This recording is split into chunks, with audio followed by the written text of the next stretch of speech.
Hey everyone, it's Lulu. Before we get into today's episode, I want to let you know about something really exciting we have coming up here at The Interview. It's our first ever live show. It'll be at the Tribeca Festival in New York City on Thursday, June 12th. I'll be talking with actor Sandra Oh. You might know her, of course, from Grey's Anatomy or Killing Eve. I'm really looking forward to it, and I'm really looking forward to seeing you there. Tickets are on sale now at tribecafestival.com/theinterview. Okay, now on to the show. Here's David. From the New York Times, this is The Interview. I'm David Marchese. I bet we all know plenty of smart, accomplished, and ambitious people whose ambitions start and stop with themselves. For Rutger Bregman, those people represent a potentially world-changing opportunity. Bregman is a historian and writer who has written best-selling books arguing that the world is better than we're typically led to believe, and also that making it even better and more equitable is within our reach. Sounds a little off these days, doesn't it? Even Bregman is willing to admit that the arguments in his first two books, which are 2020's Humankind and 2017's Utopia for Realists, land a little less convincingly today than when they were first published. But his new book, Moral Ambition, Stop Wasting Your Talent and Start Making a Difference, is his attempt to meet the current moment by redirecting self-interest into a kind of social good. He's trying to incentivize the kind of people I mentioned earlier, society's brightest and most privileged, to turn away from what he sees as meaningless and hollow, albeit lucrative, white-collar jobs in favor of far more exciting and even self-aggrandizing work that has the possibility of changing the world. That's also the driving idea behind a school he's co-founded called the School for Moral Ambition, which you could think of as a kind of incubator for positive social impact. The big question for me, the source of some real skepticism, is how exactly he plans on convincing people to make that change and rethink their own values. Here's my conversation with Rutger Bregman.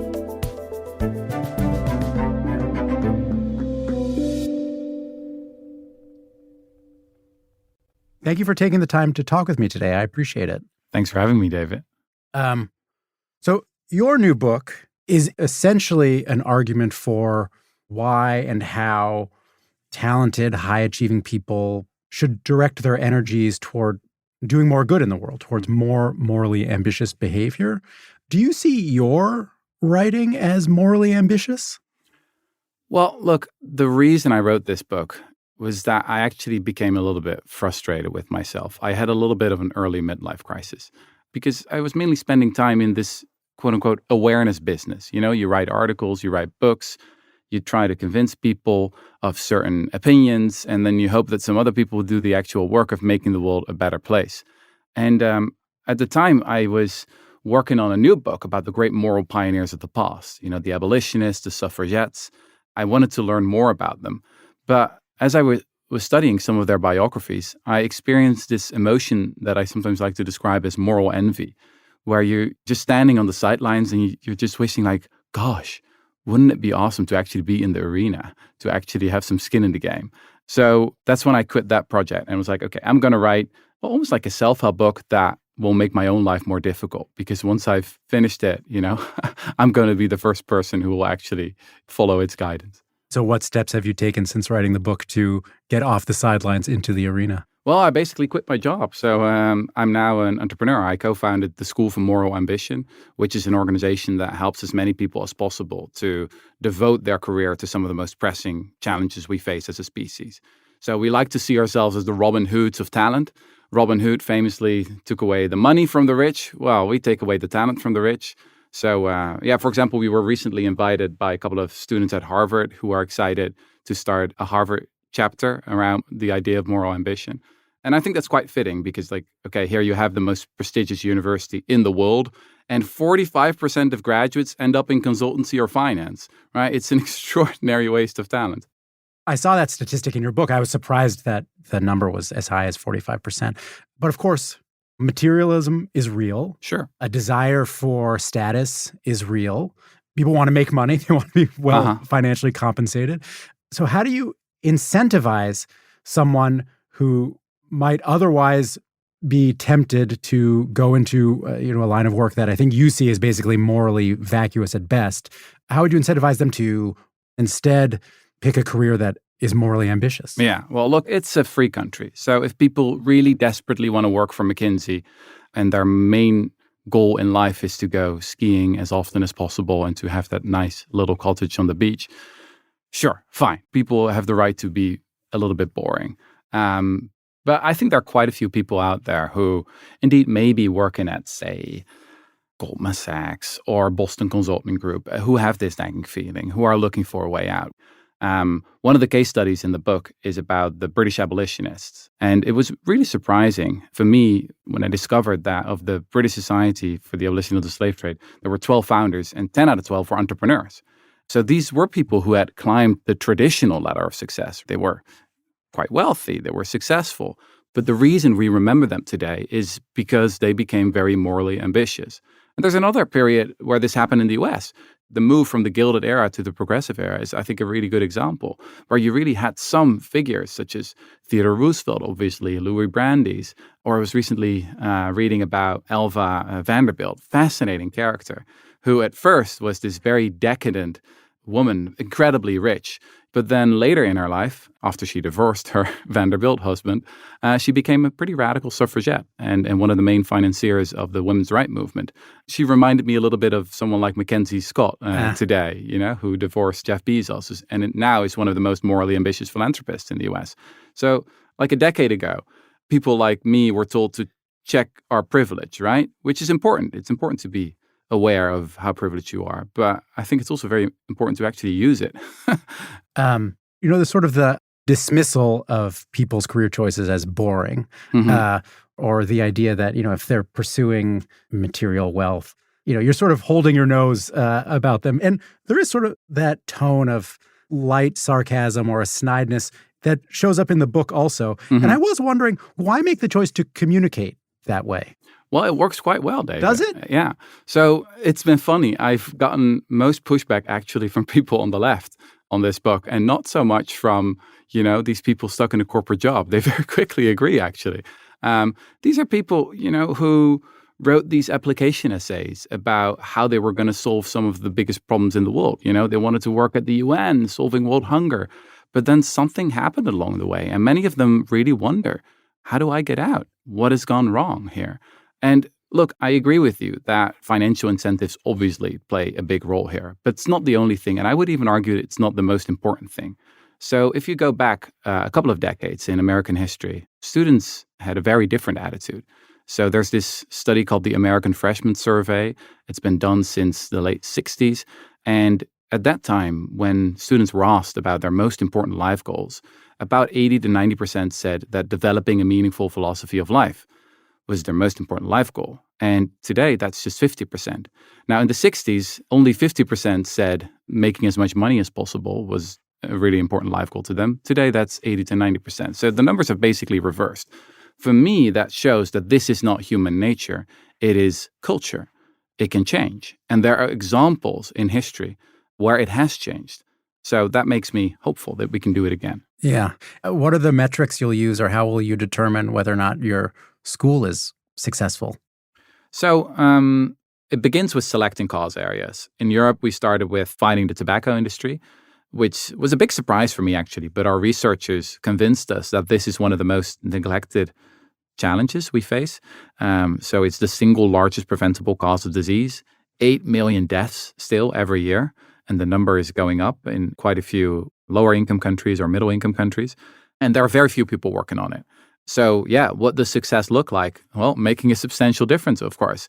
Smoking rates got to go down. We need stricter, better regulation. So we did start last year in Brussels, and we send, like 2 small SWAT teams of dedicated lobbyists, lawyers, campaigners to make a big difference there. And now the plan is to do the same thing here in the US and in Canada.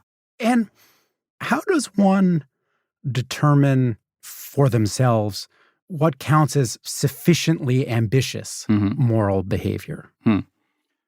So one of the main characters in the book is this guy called Thomas Clarkson. British abolitionist. Yeah. He's become sort of my personal hero, even though he's now dead for 2 centuries. He participated in an essay contest at Cambridge University, and just by chance, he had to answer this question: is it okay to own other human beings? He had never really thought about the question, did his research, won first prize. And then after he had attended the prize ceremony in Cambridge, he went back on his horse to London where he lived. And he was still thinking about the essay and was like, if this is actually true, then shouldn't someone do something about it? And he steps off his horse and he's like, well, maybe I got to be the one to do it. And you can clearly see this mix of idealism and vanity within him. On the one hand, yes, he deeply cares about the suffering of enslaved people. But yeah, he's also, a little bit of a vain man. He likes to see himself as that historical hero who devotes his life to this great quest of abolishing slavery. And in the first 7 years, he traveled 35,000 miles across the United Kingdom on horse. Yeah, but this guy can't be the benchmark. That's really the heart of my question. Look, I'm almost getting there. So after 7 years of doing that, he had an utter and total nervous breakdown, what we would call a burnout today. Yeah. So he was really gone, basically. And when I read that, I was like, okay, Thomas, you should have done your breathing exercises, right? So, yeah, he took it a little bit too far. But let's be honest. Today, a lot of people get a burnout while they do jobs they don't really like all that much or that don't really contribute all that much to the welfare of the world. So if we're going to get a burnout anyway, we might as well do something useful. But I think part of the question is, I'll take myself as an example. So I do a handful of charitable or altruistic works, all of which I do in my spare time. Mm-hmm. They don't really impinge on my life in any way. I am strategic about giving to charity, but not at a level where it affects day-to-day purchases I might make or something like that. And I think presumably, certainly if someone like Thomas Clarkson is the model, that is wildly insufficient if my goal is to in any way help bring about a better world. Am I really prepared to do more than that? I don't know. But I would like maybe someone like you, to help me better understand, like, what is the level at which I can say, I'm doing enough? Yeah. I come back to this quote from Margaret Mead again and again. The very famous quote, never doubt the power of a small group of thoughtful, committed citizens to change the world. Indeed, it's the only thing that ever has. And that quote is usually being used by starry-eyed idealists who say, look, we can do this. It's only a few of us now, but we can make a difference. But I always felt that it's a really brutal quote. Why? Because she's basically saying that the vast majority of people don't change the world. The vast majority of people are just living their lives and not doing all that much. Look, I used to think about this quite differently. I used to have a more Marxist approach to history. If you would have asked me something like, why was slavery abolished in the end? I would have said, well, yeah, probably the Industrial Revolution, right? Probably it wasn't profitable anymore. Well, to the contrary, it was actually abolished at the height of its profitability, and it was incredibly contingent. And if a couple of people like Thomas Clarkson would have fallen off their horse in the year 1786 or a little bit earlier, then that would have been very bad news. Yeah. The history could have looked very differently. And, the book also has this implicit idea that there is a deficit of moral ambition. Yeah. But I want to press on that a little, Mm-hmm. because one could say that the movement to overturn Roe versus Wade Mm-hmm. was a morally motivated movement. Oh, absolutely. Or one could also, maybe it would take a little fancy footwork, but one could argue that, what happened on January 6th was a morally driven movement. So what do you think would account for the possibility that moral ambition on the right seems to be more ascendant at the moment, or maybe more effectively utilized Mm-hmm. than moral ambition on the left? So I've got one chapter in the book about Nader's Raiders. Ralph Nader in the late 60s and the 70s built this incredible movement of young people who were like, we're not going to go work for some boring corporate law firm. We're going to go to Washington to lobby for the good cause. And there's one historian who estimates that they had their fingerprints on at least 25 pieces of federal legislation. The Clean Air Act, the Clean Water Act that saved, hundreds of thousands of lives. It's really a beautiful example of what moral ambition can mean in practice. And at some point, a third of Harvard Law School applied to work for Ralph Nader, to just go and work 100 hours a week for a pretty small salary, because it was just the very coolest thing you could do. Now, right-wingers looked at that model very carefully. And some historians would argue that that was like the beginning of the corporate takeover of America, where they built this huge network of think tanks, the Heritage Foundation and the Federalist Society and the super PACs and you name it. And I think it's pretty clear that I disagree with most of their goals, but I'm somewhat in awe of that perseverance because that is really what it takes. Take the movement against Roe v. Wade. Mm-hmm. They built a whole network of 5,000 clerks and lawyers and did so many, strategic lawsuits. And that all culminated in the moment of the Dobbs decision, of course. I mean, that's what it takes. It's about building a whole ecosystem. Do you think there are reasons that would explain why the left still needs to learn the lessons that the right seems to have learned when it comes to affecting the moral changes it wants to see? Yes, so I think there's a real lack of ambition among progressives in the left these days. Take the environmental movement, for example. You've got so many people who are obsessed with their own footprint. And so there are all these commandments. You don't eat meat, you don't fly, you don't even have kids, you don't use plastic straws. But then in the best possible scenario, you will have reduced your footprint to zero and you might as well not have existed. Right? And then death is the highest ideal, not very ambitious in my view. And the same is true for those who are called, quote unquote, woke, often accused of going too far, right? These people. Well, I think they don't go nearly far enough. They're mainly obsessed with policing language and using the right words to describe all the injustices in the world. And they're very good at going viral, tax the rich and kill the patriarchy. Gets you a lot of likes on Instagram, I guess. But do you actually achieve anything? Do you think there are different ways that the left could be communicating its moral messages that might cut through, particularly for younger people and particularly for younger men, in the way that cultural conservatives seem to be reaching that same audience? Okay, so there's a lot to be said about that. So our daughter was born almost 4 years ago now. So obviously, we bought all these lovely books about, modern feminism and girls are smart, girls are powerful, girls are great, girls can be anything. And I loved all of that. Now, 4 months ago, our son was born, our second. And I was like, okay, now I want all the books about what young men can become, right? And yeah, you really see that there's a lack of that. We all know about toxic masculinity, which is very real. I mean, we know about people like Andrew Tate. But then what is the opposite of that? I think there is something like that. I would call it heroic masculinity, using what you have, your power, your privilege, whatever, to help others, to help those who need you. Who would examples be? Well, I would say that, we've got a lot of older stories about this. Joseph Campbell, who wrote The Hero's Journey, that inspired Star Wars. Think about the Frodos, the Luke Skywalkers.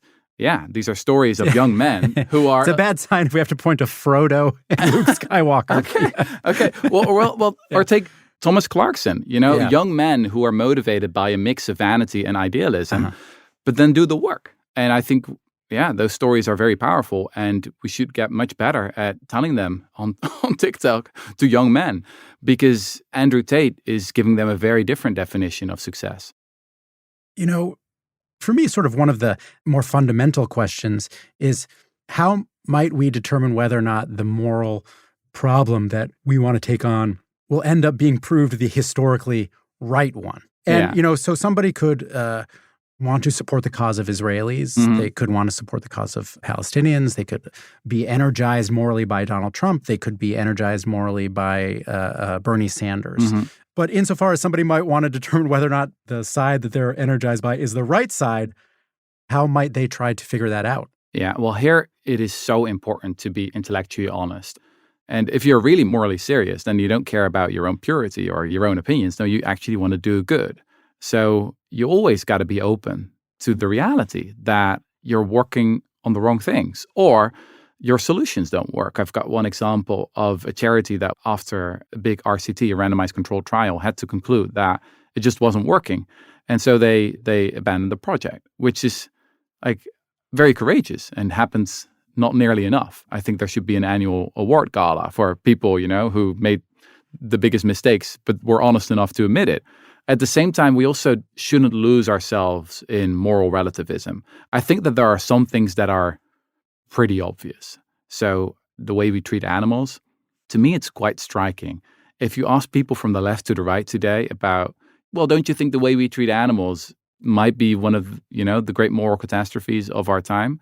I'm always surprised how little pushback you get, even from people who eat meat and eat a lot of meat. But then they're like, yeah, that's probably true. And then they lean back in their chair. So that is, like, for me, one of those clear examples where we've got so much knowledge now about how much suffering is going on in factory farms, how huge this industry is, 70 billion animals slaughtered every year. At some point, you got to make a choice and be like, okay, well, this is pretty clear. Well, something that I think can complicate the choices that people make is the idea of us versus them. Sure. Very often the moral side we're inclined to take is the side of people like us. So how do we get around the problem of tribalism? In the fight against injustice, winning is a moral duty. So you got to recognize that building coalitions is absolutely essential to getting things done. And that is something, again, that leftists and progressives today really need to understand. I mean, I was posting on social media about, the great speech that Cory Booker gave. And then the comments are full of people, well, actually, he's like pro-Israel. And like, well, look, people, we can keep going on like this, in our little bubbles. But that's really not the way how we win next time. So if you look at the abolitionist movement, initially it was mainly driven by these Quakers who were very weird. They had this deep belief in the equality of people. They believed that there's something of God in each and every one of us. So they were also the first who allowed women actually to speak in their meeting houses, their churches. And they didn't get much done, to be honest, because they weren't taken seriously.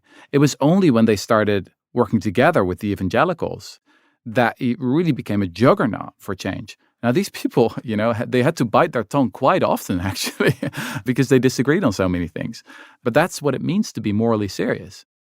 I want to go back to one of your earlier books for a moment.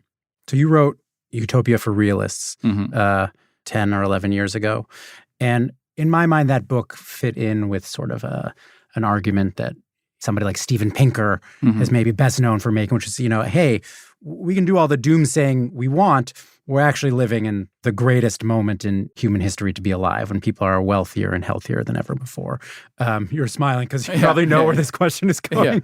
But then also in your book, you have a sentence along the lines of, politics has been reduced to problem management. And the differences between the right and left are about tax rates, None of that feels like it particularly describes the world in 2025.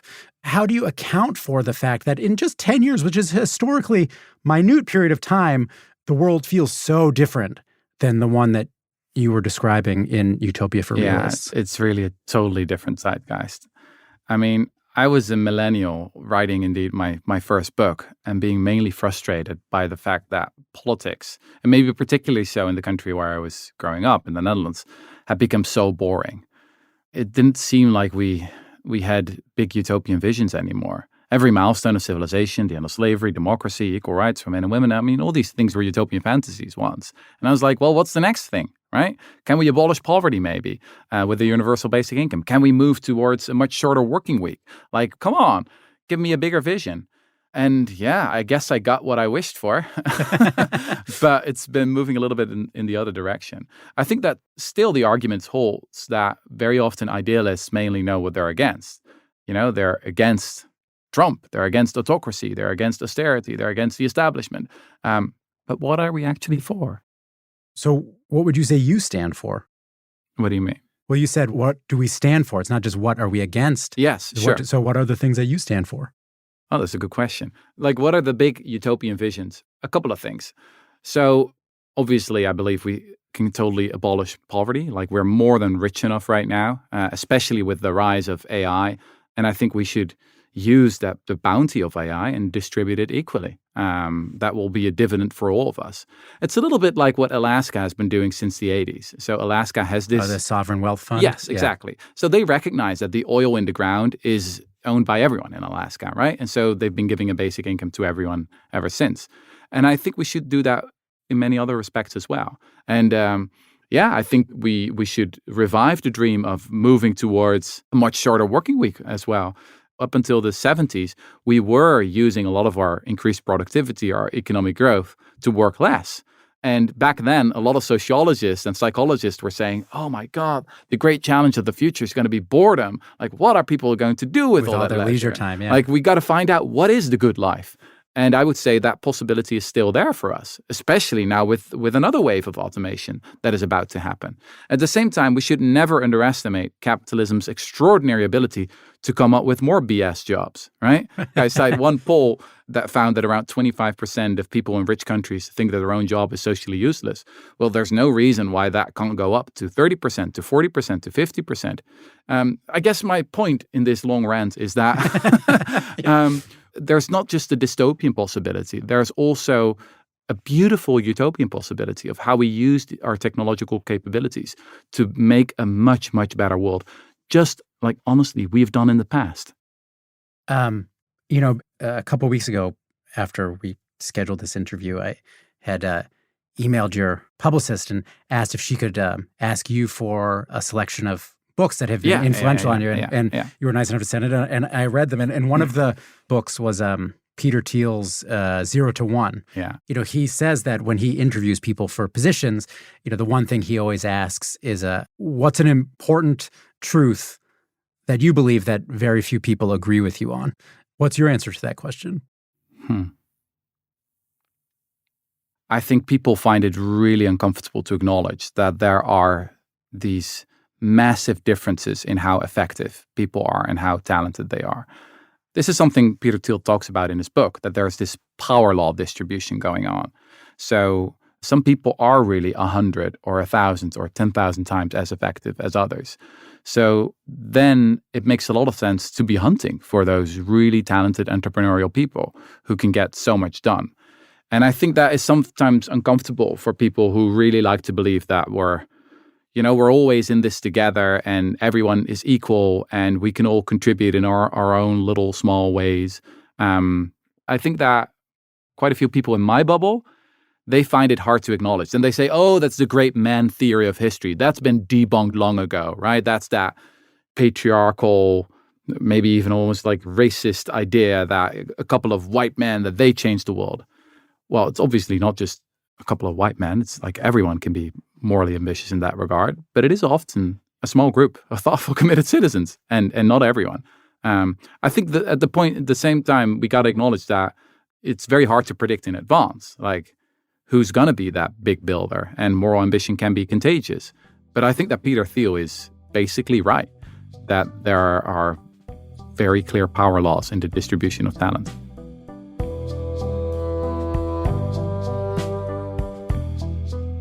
After the break, I talked to Rutger again about what really drives him. This is the world we live in. It's incredibly unequal, and we could fix that. And even in wealthy countries, we're just at the beginning of history. We have so much progress ahead of us, possibly, but it's up to us.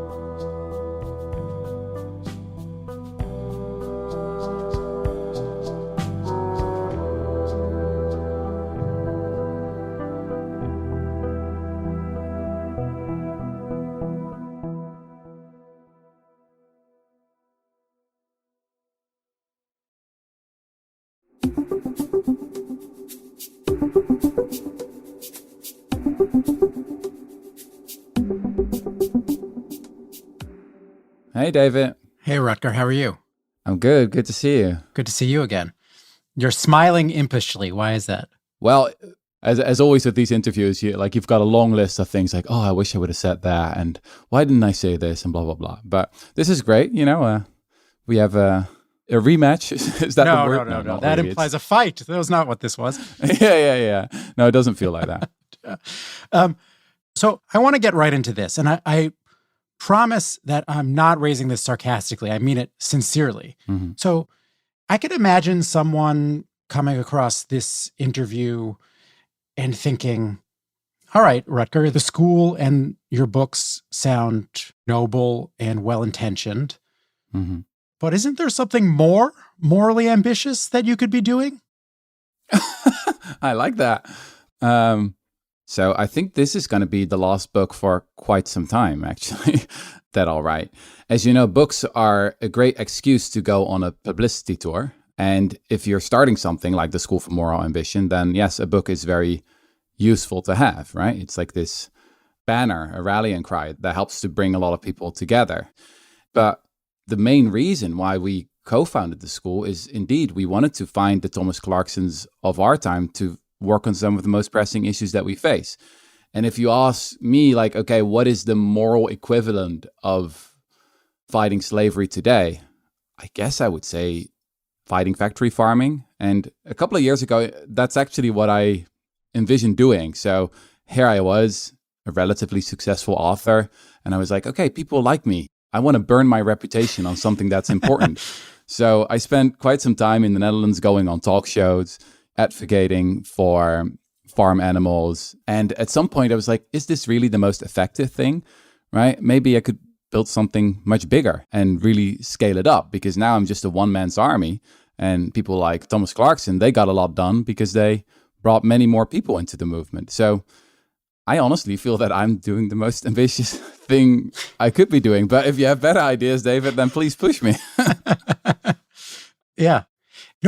Earlier when we were talking about how you would measure the success of the School for Moral Ambition, you talked about how in Europe, the organization has chosen the tobacco industry as a leading cause to fight against. Mm-hmm. And I have to say that surprised me a little, because of all the pressing causes in the world, if I made a list of the most urgent ones, I would think of things like climate change or rising authoritarianism, or like, increasing oligarchical consolidation of power. I realize tobacco use is a serious problem, but, I don't know that it would have been high on my list. So why is the tobacco industry at the top of your school's list?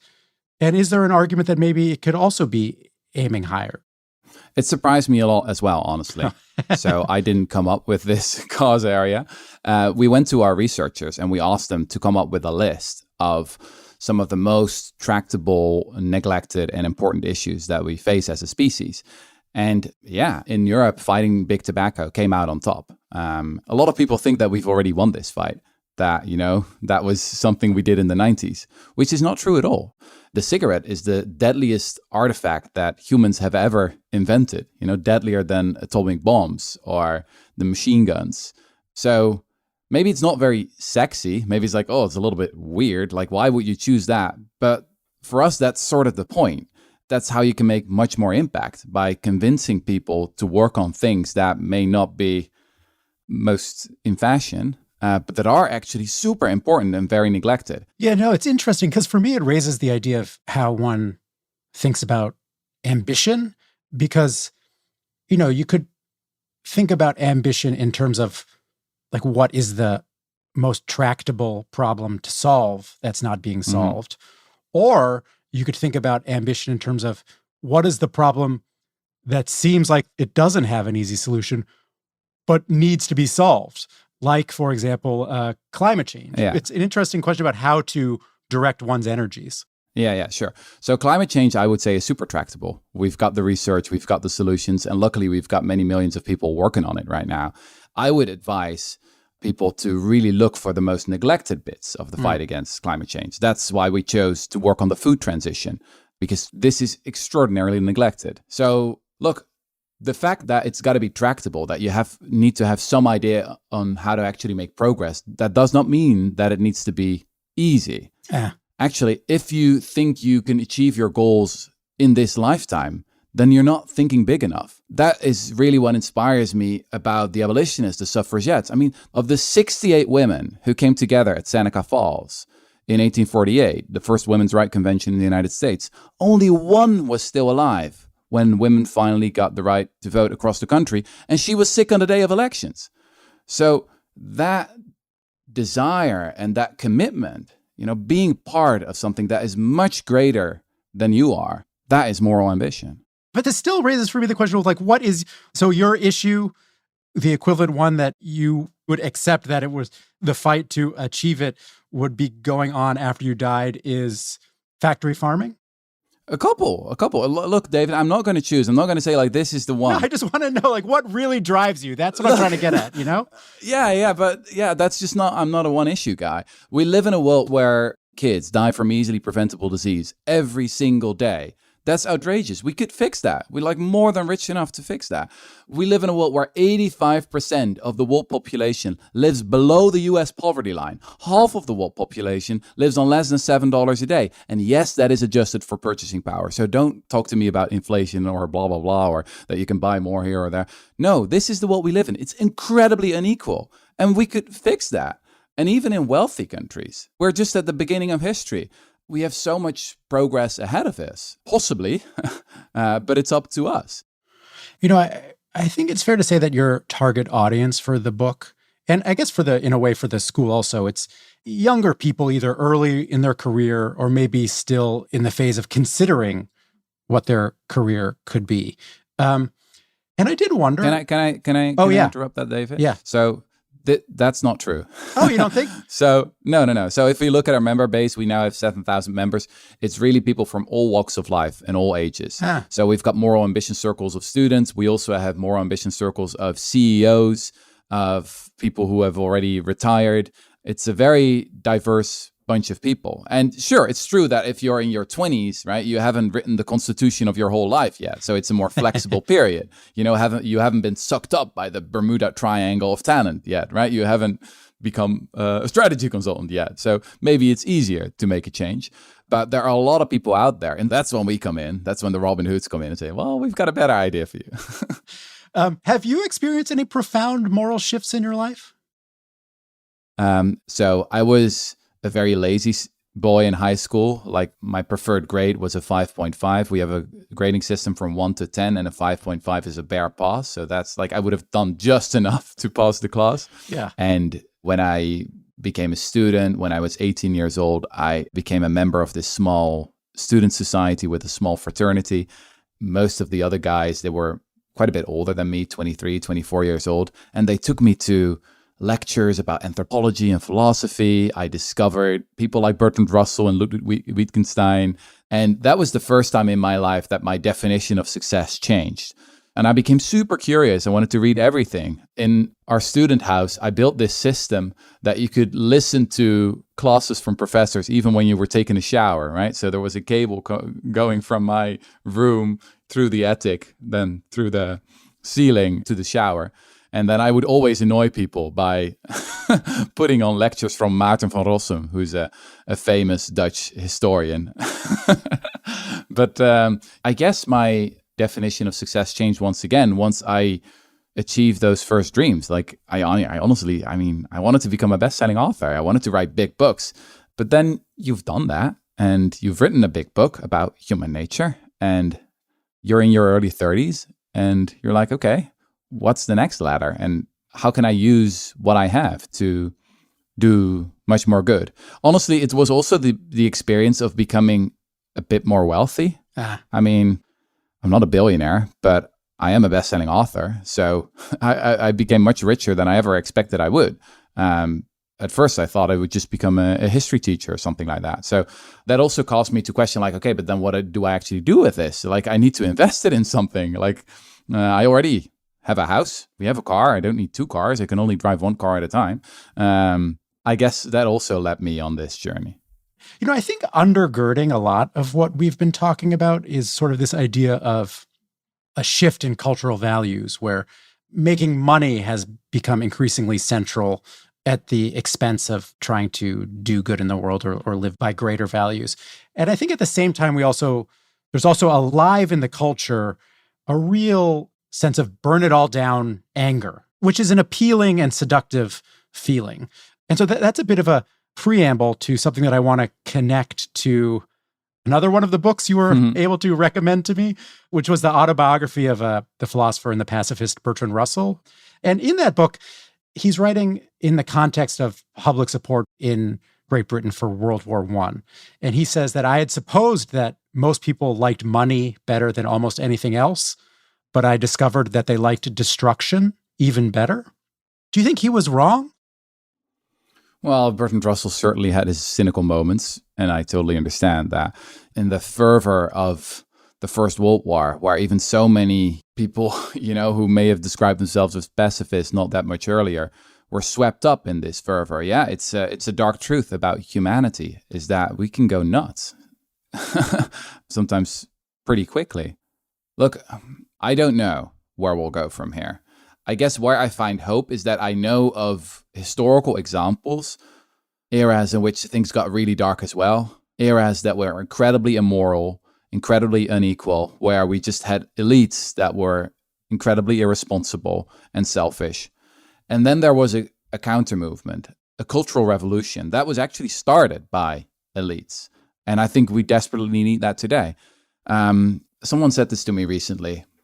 If you are watching the news right now and you're not terrified for yourself, right? You still have some measure of comfort because you have some savings, because you have a nice job, then you are the person who needs to stand up right now. And we see an enormous amount of cowardice, sadly. But I guess I found hope in the simple knowledge that it only takes a small group of people to start spreading a different story and a different mentality. And I like to see some signs here and there that may be happening. And I just want to put more oil in that fire.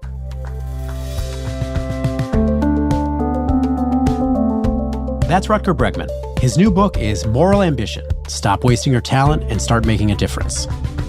This conversation was produced by Seth Kelly. It was edited by Annabelle Bacon, mixing by Sonia Herrero. Original music by Dan Powell, Elisha Beitup, Leah Shaw Dameron, and Marion Lozano. Photography by Philip Montgomery. Our senior booker is Priya Matthew, and Wyatt Orm is our producer. Our executive producer is Allison Benedict. Special thanks to Rory Walsh, Renan Borelli, Jeffrey Miranda, Maddie Masiello, Jake Silverstein, Paula Schumann, and Sam Dolnick. If you like what you're hearing, follow or subscribe to The Interview wherever you get your podcasts. To read or listen to any of our conversations, you can always go to nytimes.com/theinterview. And you can email us anytime at theinterview@nytimes.com. We'll be back with a new episode in 2 weeks when Lulu interviews Miley Cyrus. There's normal people that make normal music for like normal people. Then there's weird people, and we all know that kind of music, that make weird music for weird people. So I think Miley's songs are either normal music or weird music. You know, I don't love the middle. I'm David Marchese, and this is The Interview from The New York Times.